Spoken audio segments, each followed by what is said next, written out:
राधे कृष्ण आप सभी को। सावन मास महात्म्य अध्याय 26। भगवान शंकर सनत कुमार से बोले, अब तुम सावन मास की अमावस्या को क्या करना चाहिए उसके बारे में सुनो। मैंने बहुत समय पहले महाबली, पराक्रमी, संसार विध्वंसक, देवताओं को हराने वाले दुष्ट दैत्यों के साथ अपने वृषभ पर सवार होकर संग्राम किया था, परंतु महाबली और पराक्रमी वृषभ ने मेरा साथ युद्ध में कभी नहीं छोड़ा। अंधकासुर दैत्य ने एक बार वृषभ के शरीर पर तीव्र आघात किया, जिससे उसके शरीर से खून बहने लगा। केवल उसके प्राणों की ही रक्षा हो पाई। इस अवस्था में जब मैं दैत्य को मारने चला तो भी उसने मेरा साथ नहीं छोड़ा। मैंने उस समय नंदीश्वर के पराक्रम को देखा कि उसने अंधक दैत्य का अपने सींगों के प्रहार से वध कर डाला। मैं नंदी के इस कार्य से बहुत प्रसन्न हुआ और मैंने उससे वर मांगने को कहा और कहा, तुम जो वर मांगोगे उसे मैं अवश्य पूरा करूंगा। नंदीश्वर बोला, मुझे कुछ नहीं चाहिए, आप मुझ पर प्रसन्न हैं, इससे बढ़कर मेरे लिए और क्या वरदान हो सकता है। फिर भी संसार की भलाई के लिए आपसे प्रार्थना करता हूँ। आज सावन मास की अमावस्या है। आज के दिन गौ के सहित मृत्तिका बैलों का पूजन हो और कामधेनु सदृश्य मेरा जन्म हो। मनुष्य भक्ति द्वारा प्रत्यक्ष गौ तथा बैलों का पूजन करे, गेरू से तथा धातुओं से उनके शरीर को सजाए, सींगों को सोने चांदी से मढ़े, दोनों सींगों में रेशमी गुच्छे बांधकर चित्र विचित्र नाना रंगों से मिश्रित कपड़े को पीठ पर ढककर गले में सुमधुर आवाज करने वाली घंटियां बांधे। दिन में गांव के बाहर ले जाकर शाम को घर वापस ले आएं। खली बिनौले उन्हें खाने को दें।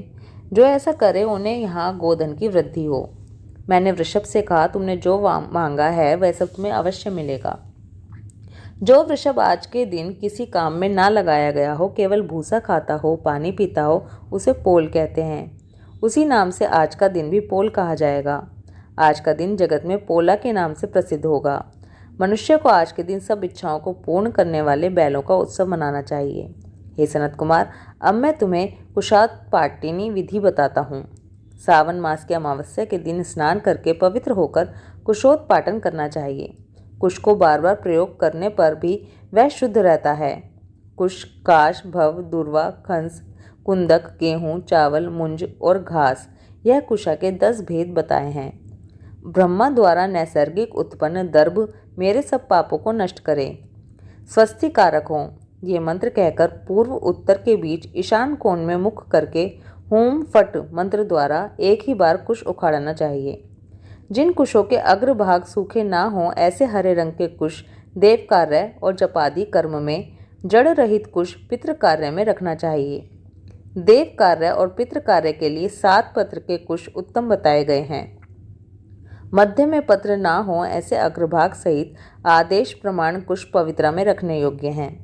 ब्राह्मण के लिए 4 कुश का पवित्रा, क्षत्रिय के लिए 3 कुश का पवित्रा, वैश्य के लिए 2 कुश का और शूद्र के लिए 1 कुश का पवित्रा देना चाहिए। उत्पन्नार्थ के लिए वर्णों के लिए 2 पवित्रा होते हैं। 50 का ब्रह्मा तथा 25 का विष्टर होता है। पवित्रा को आचमन करते समय हाथ से ना निकालें। विकिट, अग्निकारण तथा पाद्य समाप्ति पर पवित्रा को त्याग देना चाहिए। दर्भ, तुल्य, पुण्यदाता अन्य कोई पवित्रा पापनाशक नहीं है। जितने देव और पितृ कार्य हैं वह सर्व दर्भाधीन हैं। अमावस्या के दिन ऐसे दर्भों को स्वीकार करना चाहिए। ये दर्भ कभी बासी नहीं होते। सावन मास महात्म्य अध्याय 26 समाप्त। ओम नमः शिवाय।